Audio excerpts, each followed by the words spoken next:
السلام عليكم. اعتقال نخنوخ، وهذه هي التفاصيل.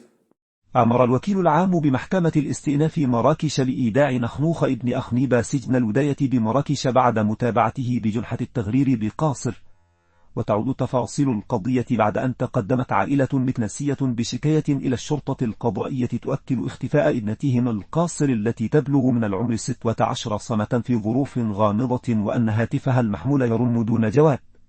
وتفاعلا مع الشكاية فقد تم تكليف فرقة أمنية وبتنسيق مع الفرقة الولائية بمراكش تمت مداهمة أحد الشقق، فكانت المفاجأة أن تم العثور على طفلة القاصر رفقة نخنوخ ابن أخنيبة الذي تعرف على القاصر في مواقع التواصل الاجتماعي. وجرى التحقيق معه والاستماع إلى القاصر ووالدها الذي قرر متابعة نخنوخ الذي قدم أمام الوكيل العام الذي قرر إيداعه سجن الودادة.